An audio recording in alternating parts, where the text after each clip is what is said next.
क्योंकि सच्चा सोना और कुशल कारीगरी का ही नाम है हनुमंत छाया ज्वेलर्स। तो बिना देर किए हुए आज ही संपर्क करें श्री हनुमंत छाया ज्वेलर्स, मेडिकल कॉलेज के आगे, तिली रोड, सागर, मध्य प्रदेश। ये जुआ जिक्र करे या ना करे, लेकिन धड़कनें हमेशा कहती रहेंगी कि हम तुमसे कितनी मोहब्बत करते हैं। और खुरई विधानसभा क्षेत्र के पूर्व विधायक अरुणोदय चौबे जी, जिस तरीके से मध्य प्रदेश की दमोह विधानसभा सीट पर उपचुनाव हुआ और उपचुनाव के नतीजे आए, जिसमें कांग्रेस के प्रत्याशी अजय टंडन भारी बहुमतों से विजय हुए। ये ऐतिहासिक विजय है जहां पर 17,000 वोटों में पहली बार दमोह विधानसभा क्षेत्र से कोई विजय हुआ है। अब देखते हैं कि 2023 के विधानसभा चुनाव में मध्य प्रदेश की सरकार क्या रुख लेती है, मध्य प्रदेश की सरकार में क्या बदलाव आता है। इसमें सर मैं एक बात और बोलना चाहता हूँ। दमोह विधानसभा क्षेत्र का उपचुनाव बहुत दंगल टाइप का था, महाभारत का, जहाँ पर भारतीय जनता पार्टी राज्य के साथ में केंद्र पे भी उसकी सत्ता है, एक अपने आप में पावर सेंटर कहा जाता है। मध्य प्रदेश का हर एक नेता, हर एक मंत्री, हर एक क्षेत्रीय विधायक दमोह में कैंपेनिंग करने के लिए आया। इवन ज्योतिरादित्य सिंधिया भी आए हैं अपनी राज्यसभा छोड़कर यहाँ पर कैंपेनिंग करने के लिए, और राहुल लोधी का समर्थन करने के लिए बहुत ही समर्थन कैंपेनिंग निकली। अगर 15 तारीख को शाम को 5 बजे के बाद प्रचार प्रसार वाली कैंपेनिंग बंद हो जाती थी, चुनाव आयोग का ये निर्णय था, लेकिन 15 तारीख तक भी बांदकपुर एरिया में भी लगातार कैंपेनिंग होती रही सभी क्षेत्रों में। मैं ये जानना चाहता हूँ कि इतना पावरफुल कैंपेनिंग होने के बाद भी भारतीय जनता पार्टी का आखिर इतनी बड़ी शिकस्त कैसे हाथ में आ गई।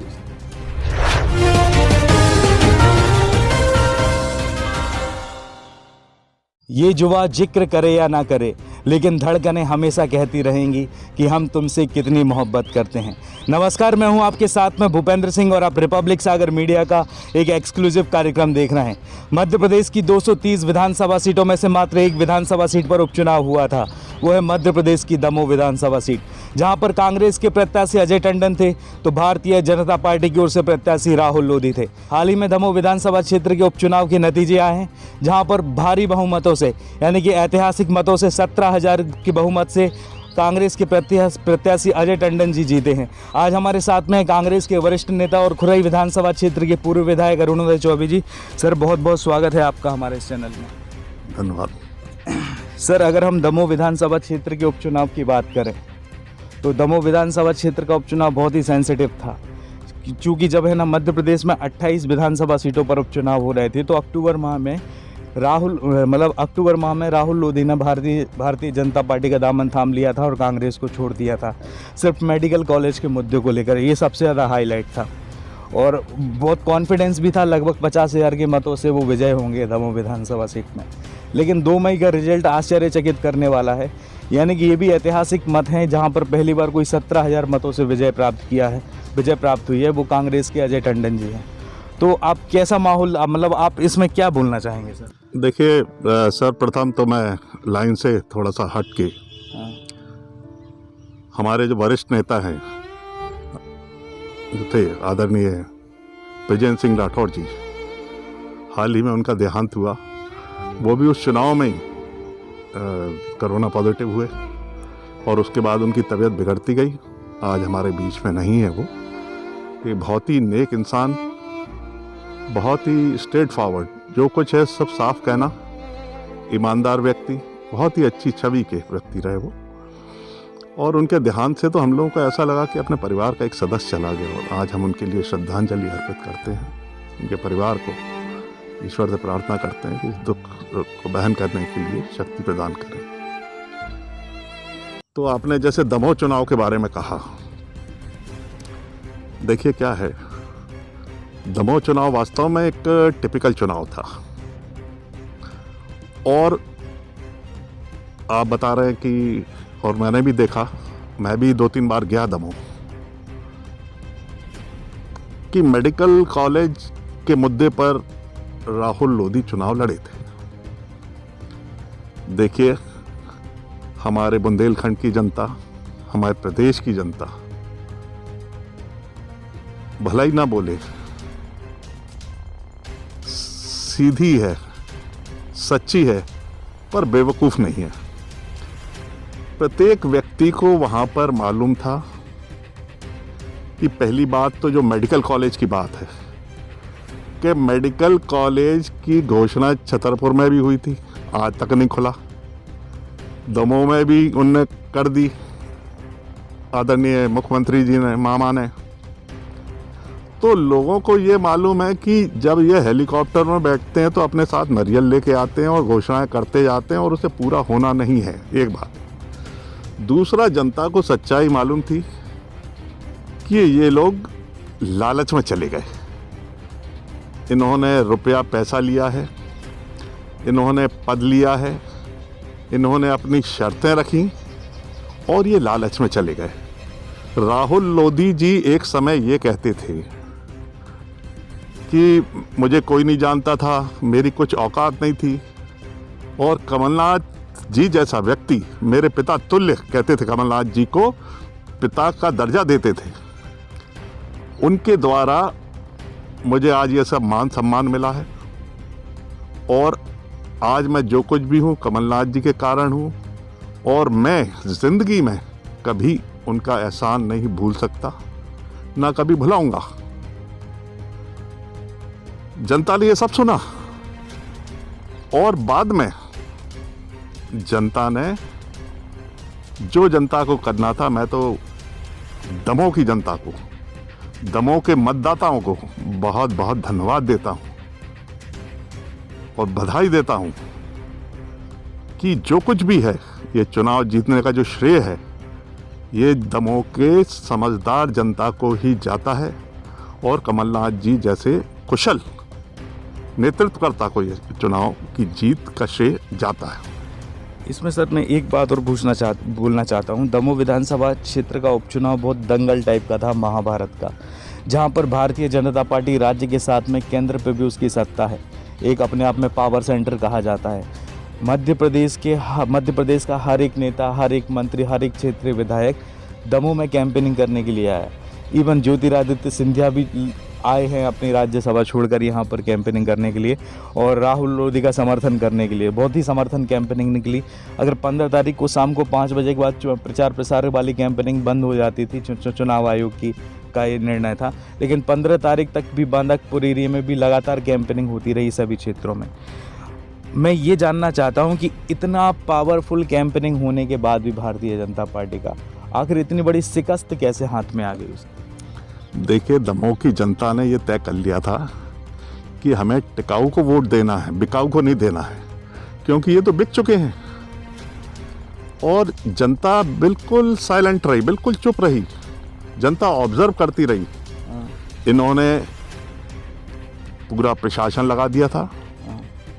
एक हमारे यहाँ के मंत्री जी खुद, उनकी गाड़ी में पैसा देखा गया, पर प्रशासन ने ही उनकी गाड़ी भगवा दी वहाँ से। दूसरा, पूरे प्रशासन ने चुनाव आयोग की बात ना मान के पूरे समय प्रचार किया। भाजपा की गाड़ियां प्रशासन नहीं पकड़ता था, अगर कांग्रेस की कोई गाड़ी दिख जाए तो उसे रोक लेते थे, उन लोगों को जेल पहुंचा देते थे। तो इस तरह का सब कुछ होते हुए भी पैसा तंत्र, प्रशासन, आपके शिवराज सिंह जी कई बार वहाँ गए, प्रदेश अध्यक्ष BD शर्मा जी कई बार गए, सिंधिया जी गए, प्रहलाद पटेल जी कई बार गए और अन्य मंत्री वहाँ पर डेरा डाले हुए थे। इसके बावजूद उन्होंने हर समाज के लोगों को बुलवाया। ये मुझे वहाँ के लोकल स्थानीय लोगों ने बताया। समाज के वहाँ के लोगों को बुलवा के उन्हें रुपया पैसा मुहैया कराया, गाड़ियाँ मुहैया कराई कि आप जाके अपने समाज में ये पैसा बांटो। इन सब के बावजूद वहाँ की समझदार जनता, दमोह की समझदार जनता बदली नहीं। उनने ये सिद्ध कर दिया है कि नहीं, हमें टिकाऊ चाहिए है, हमें दोगला आदमी नहीं चाहिए जिसका जमीर मर चुका है। ऐसा व्यक्ति दमोह में हम कभी स्वीकार नहीं करेंगे। इसलिए जनता ने उन्हें स्वीकार किया। एक सर, मैंने अभी एक टैगलाइन बोली थी, आपने ध्यान दिया हो या नहीं दिया हो, कि जुबान जिक्र करे या ना करे, लेकिन धड़कनें हमेशा कहती रहेंगी कि हम तुमसे कितनी मोहब्बत करते हैं। जिस तरीके से भारतीय जनता पार्टी की कैंपेनिंग दमोह में हुई और मध्य प्रदेश की 28 विधानसभा सीटों पे भी हुई, अगर करंट की दमोह की बात करें तो वहाँ पर देखा जा रहा था कि भारतीय जनता पार्टी का रुतबा अलग है, लोग उनका समर्थन कर रहे हैं। और जहाँ पे कांग्रेस की बारी आती थी, कैंपेनिंग की, जनसभाओं की आती थी, उतना क्राउड नहीं होता था भारतीय जनता पार्टी की अपेक्षा। लेकिन नतीजों के बाद में ये लाइन बिल्कुल सटीक बैठ रही है कि जुबान जिक्र या करे या ना करे, लेकिन धड़कनें हमेशा कहती रहेंगी कि हम तुमसे कितनी मोहब्बत करते हैं। तो आपको ये लगता है कि ऊपरी कुछ और होता है और जनता के अंदर कुछ और चलता है, सही गलत वो समझ सकती है? बिल्कुल आप सही कह रहे हैं भूपेन जी। इनका शुरू से यही रहा है कि ये लोग एक डिक्टेटरशिप चलाते हैं। इनकी जो मानसिकता है एक तानाशाह की है। ये रुपया पैसा फेंकते हैं। आदमी यदि अपने आदर्श नहीं बदल रहा है तो उसे प्रेशराइज करते हैं, उस पर फर्जी मुकदमे चलाते हैं, उस पर केसेस चलाते हैं। तो जनता भी, चूँकि इस समय मध्य प्रदेश में भारतीय जनता पार्टी की सरकार है, जनता समझ गई कि यदि हम खुल के सामने आएंगे तो ये कभी भी हमें किसी केस में फंसवा सकते हैं, किसी प्रकरण में हमें जेल करवा देंगे, हम लोग परेशान हो जाएंगे। इसलिए जनता छुपी रही, पर जनता के दिल में ये था कि हमें सच्चे व्यक्ति को, जो हमारा वहाँ कैंडिडेट था अजय टंडन, हमारे अच्छे साथी हैं, वो जिला कांग्रेस कमेटी के वो अध्यक्ष भी रहे, मैं कई बार दमोह पर्यवेक्षक भी रहा, उनकी छवि और राहुल लोधी की छवि जमीन आसमान का फर्क था। और सर, हाल ही में ना मद्रास हाई कोर्ट की एक टिप्पणी आई थी कि जिस तरीके से पूरे भारत में कोरोना वायरस ने अपनी एक पकड़ बना ली है सेकेंड स्ट्रेंथ में, तो इसमें सबसे ज़्यादा जिम्मेदार चुनाव आयोग को ठहराया जा रहा है कि चुनाव आयोग अगर कुछ समय तक चुनाव टाल देती तो ये महामारी नहीं फैलती। मध्य प्रदेश पूरे भारत में 5 राज्यों में चुनाव था।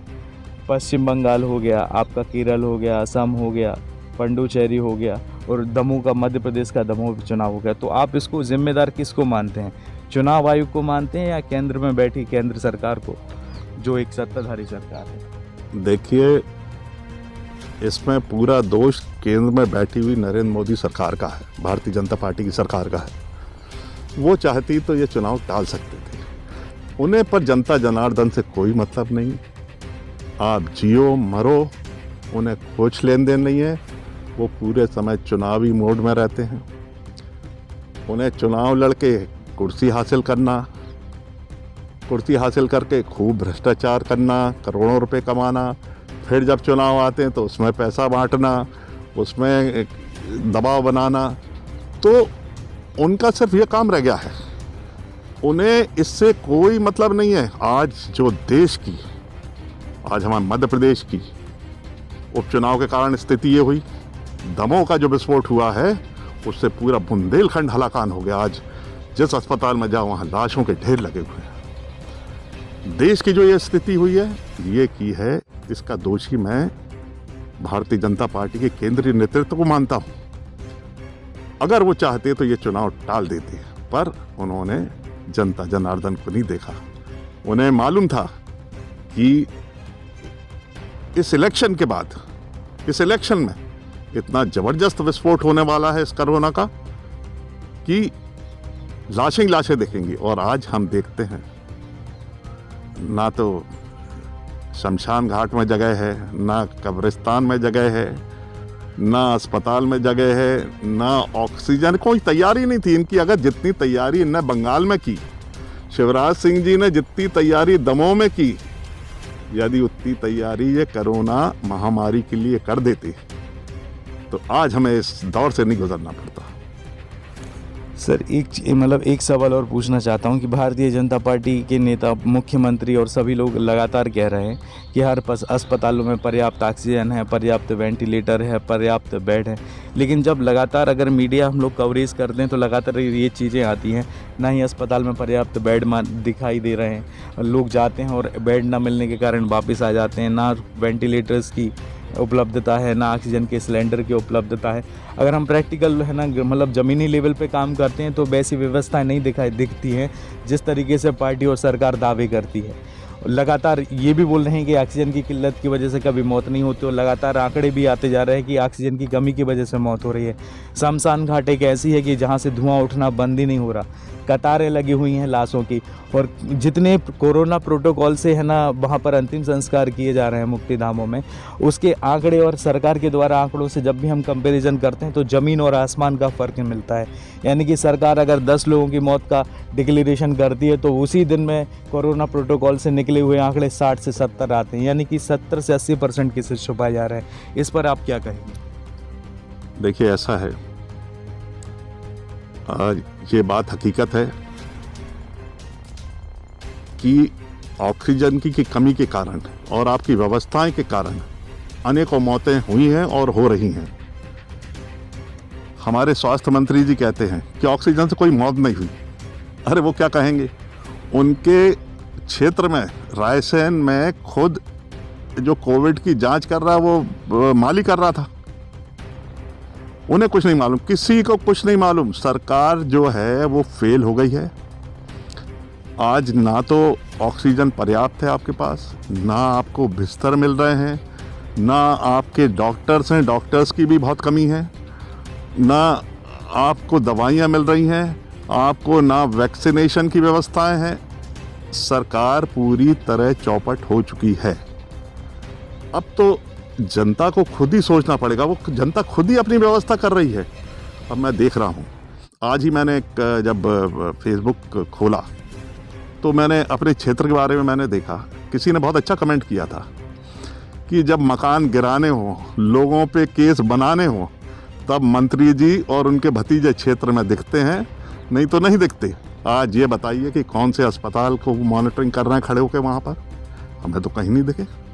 या किसकी सेवा कर रहे हैं, 5 फोटो खिंचवा लेते वहाँ बैठे बैठे। कहीं मालूम पड़ा कि यहाँ से निकल जाते हैं, बीना का 1000 बिस्तर का अस्पताल देख रहे हैं।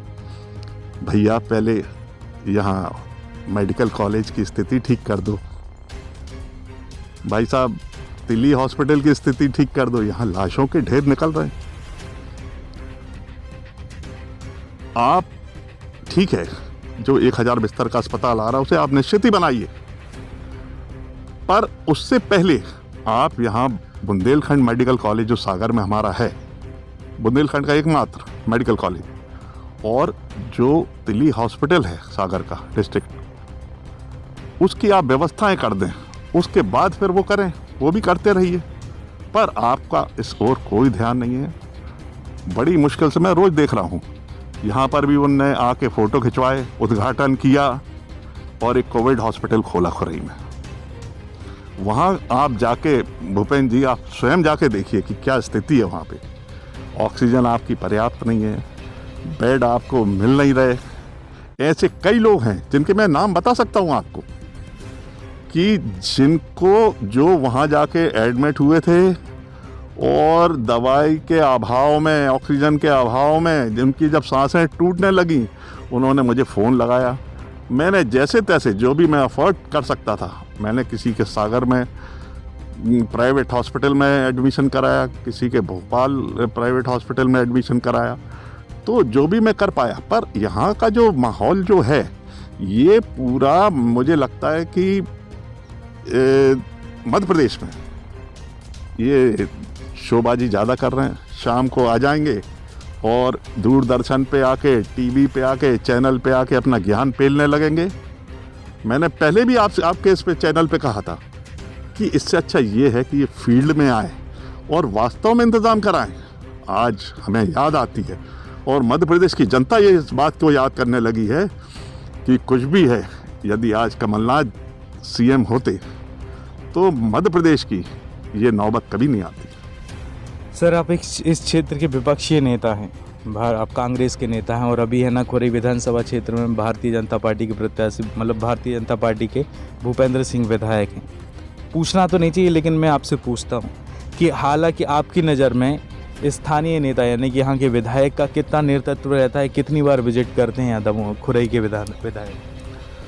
देखिए, अगर मुझसे आप ना पूछें, क्योंकि मैं कहूँगा तो एक तो मैं कांग्रेसी हूँ और दूसरा नहीं, मैं सर, आप कांग्रेसी तो हैं, अगर आप है ना आरोप प्रत्यारोप लगाएंगे तो भी जनता समझेगी, मैं और आपकी सही बोलेंगे तो भी जनता समझेगी।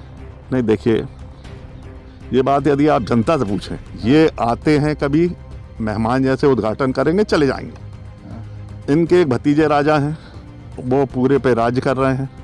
उनके क्या कार्यकलाप हैं ये खुरई क्षेत्र की जनता जानती है, पर इन्होंने 10 साल में ऐसा माहौल क्रिएट कर दिया है कि जनता जनार्दन बोल नहीं पा रही।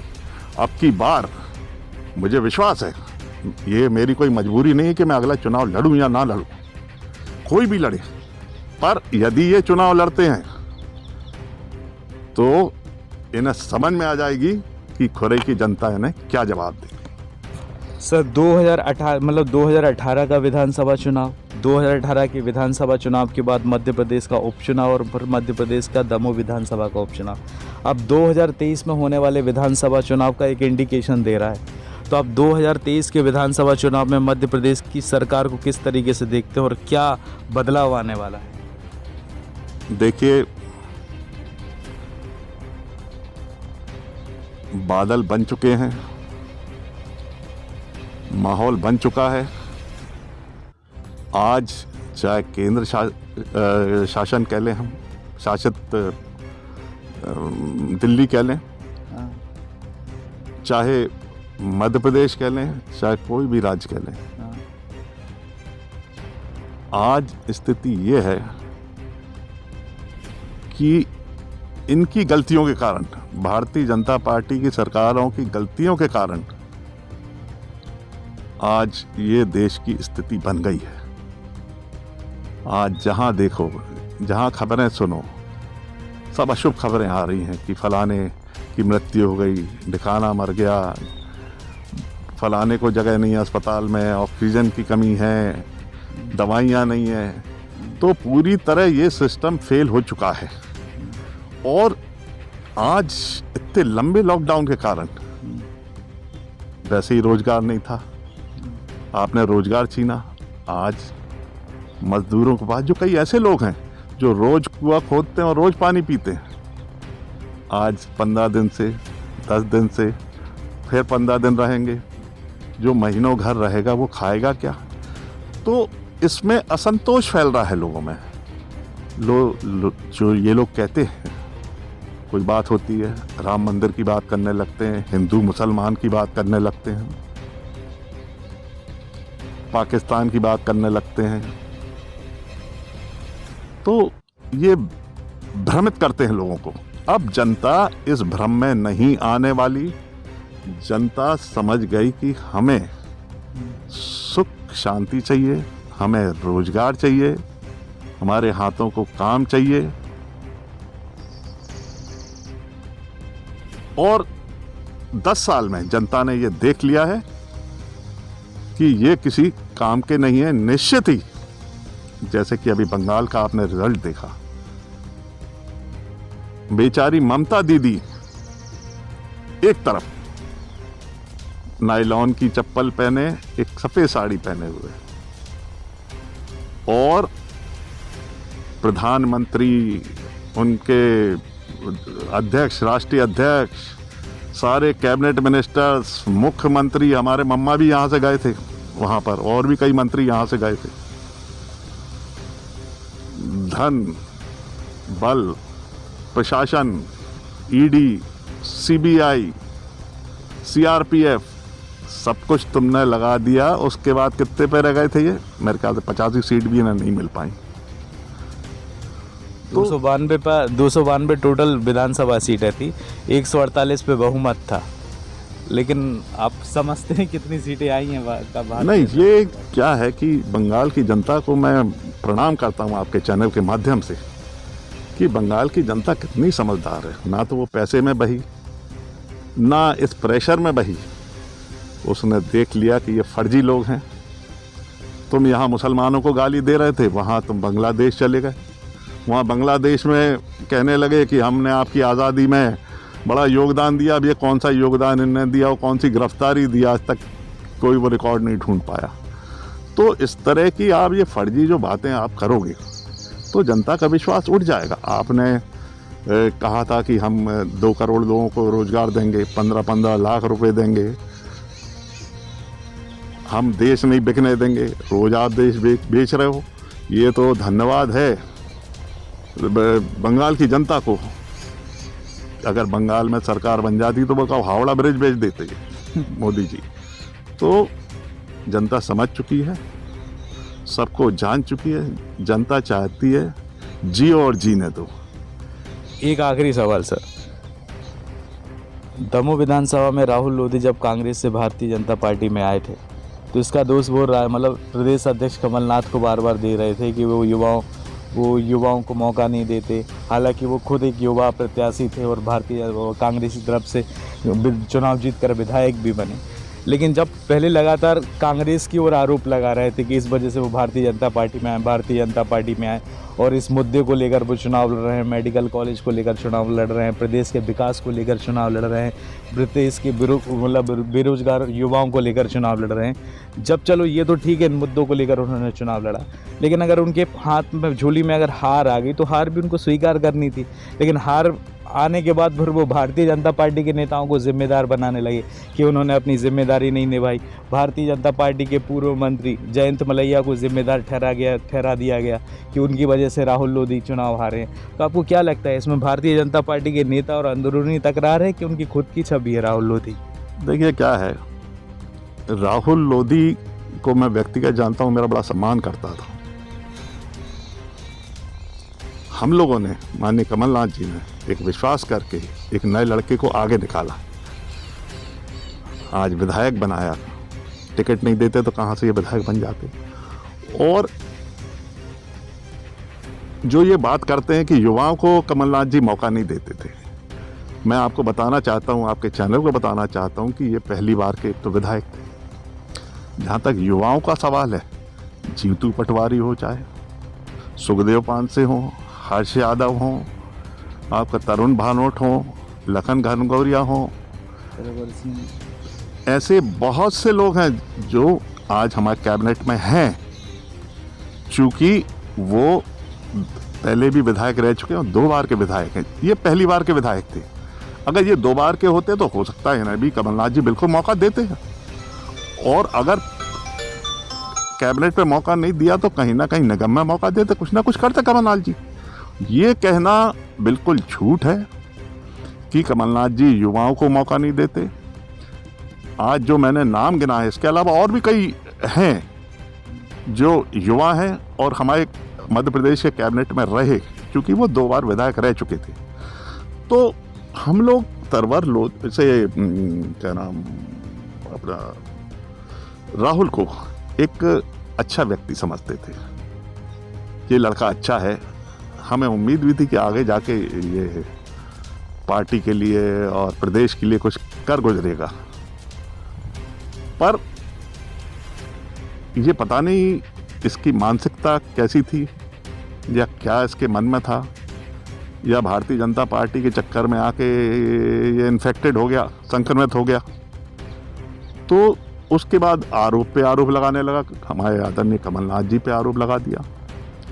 वहाँ पर पूर्व मंत्री आदरणीय जयंत मलैया जी पे आरोप लगाया। वो जयंत मलैया जी से कह रहे हैं कि इनके कारण हम हारे, मलैया जी के कारण वो चुनाव हारे।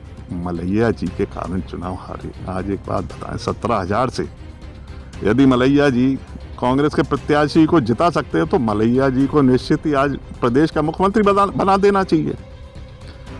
तो आरोप लगाना उनकी फितरत में है, उनके नेचर में है। और हम जैसे सोच रहे थे कि ये हीरा होगा, वो पत्थर का टुकड़ा निकला। मैं एक बार फिर से आपसे कहता हूं कि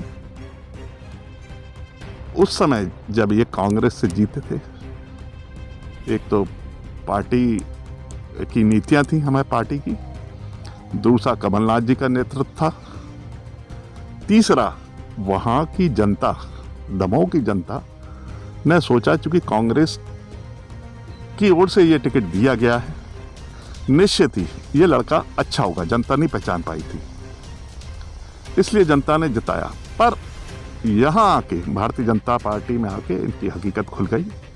और लोगों को मालूम पड़ा और लोगों ने करारा जवाब दिया। सर एक आखिरी सवाल और पूछो अकेला। आखिरी सवाल ये है कि मनु मिश्रा से जब हमारा आखिरी टाइम इंटरव्यू हुआ था तो मनु मिश्रा ने राहुल लोधी के बारे में कहा था कि अगर वो कांग्रेस के विधायक ना होते और कमलनाथ उनको मौका नहीं देते विधानसभा में चुनाव लड़ने का तो भारतीय जनता पार्टी उनको पार्षद का टिकट भी नहीं देती। तो इसको आप कितना सही माने? बिल्कुल सही है। पहले क्या भारतीय जनता पार्टी ने कभी इन्हें कोई पद ऑफर किया था क्या?